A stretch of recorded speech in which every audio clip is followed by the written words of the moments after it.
Hello, hello. Good evening. I hope you're having a great night. Let's talk about fuel.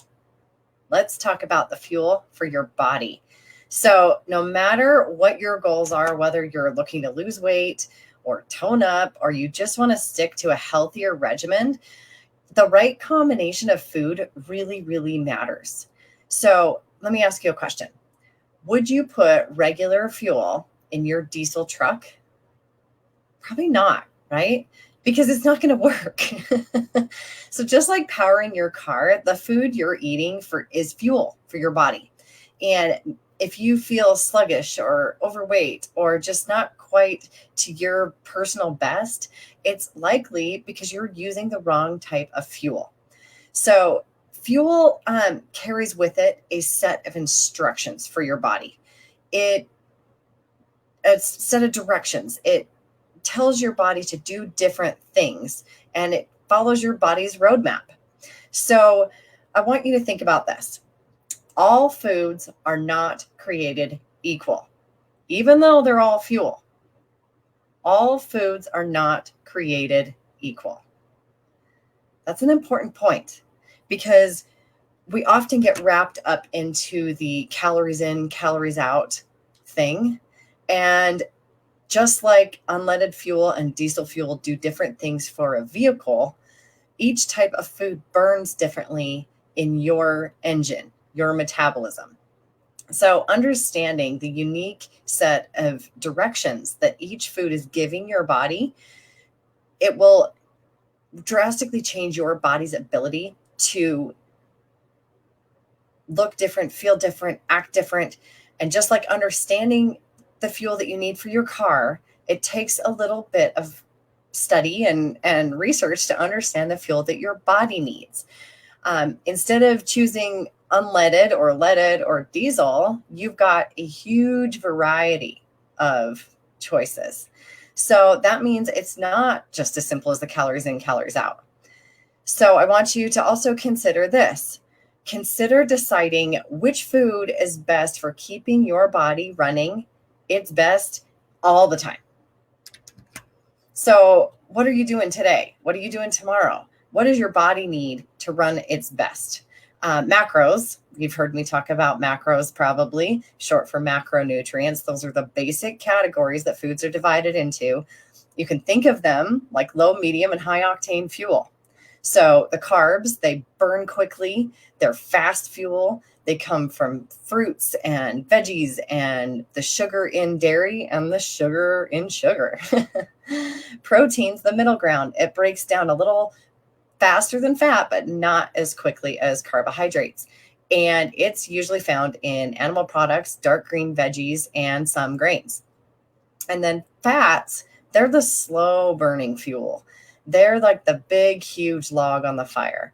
And they usually come in animal products, nuts, seeds, some fruit like avocado, coconut, and other oils. So I wrote a big blog about that a while back. So you can take a look for the link in this post and I'll put it on there and you can go back and read it. That breaks all that down for you.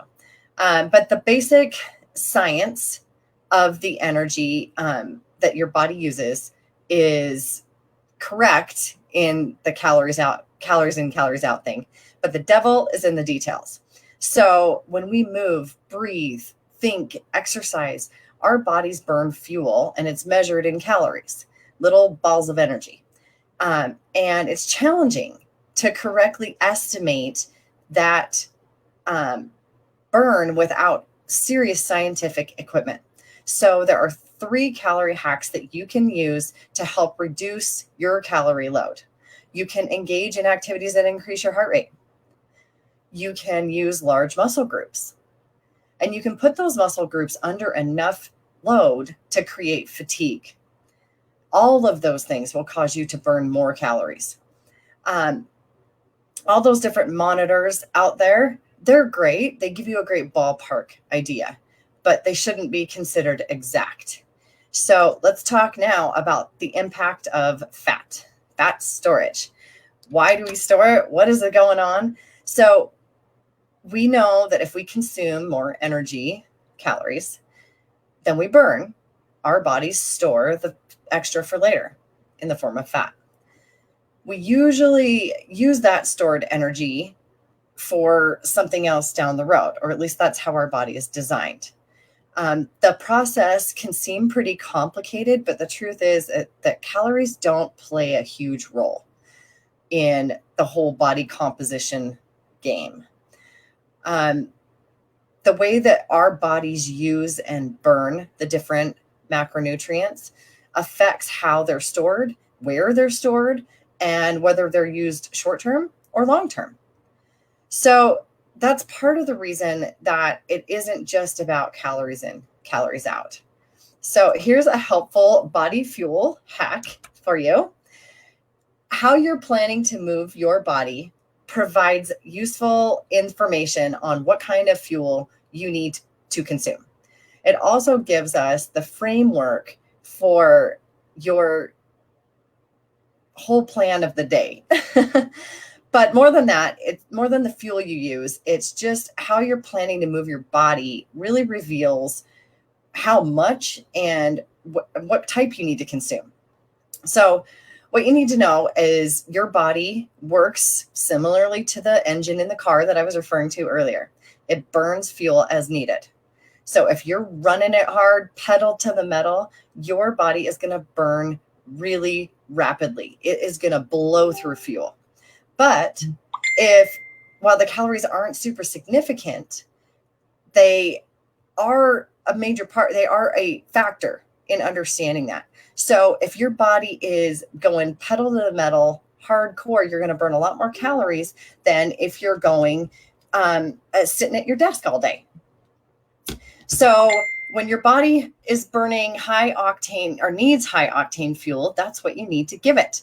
So if you're out for a Sunday drive and you're just cruising around, obviously you need a little bit less energy than if you're going on a huge run or exercising vigorously.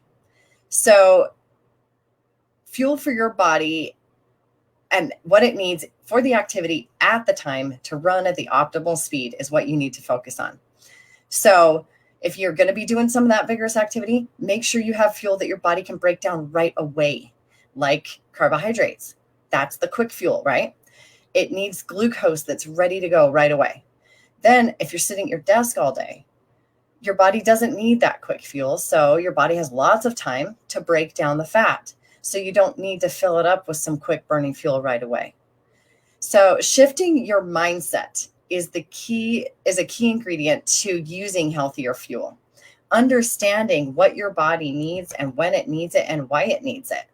So when we are trying to create our best elite performing body, it really does start in our mind. We need to focus on fueling and providing our body with healthier stuff over the long term. And if you do that, it will reduce your unconscious snacking, emotional eating, and it'll lead to incredible results. On top of that, it'll make a huge difference in your ability to control your body weight and your body composition. So eating should be a very deliberate, very conscious action.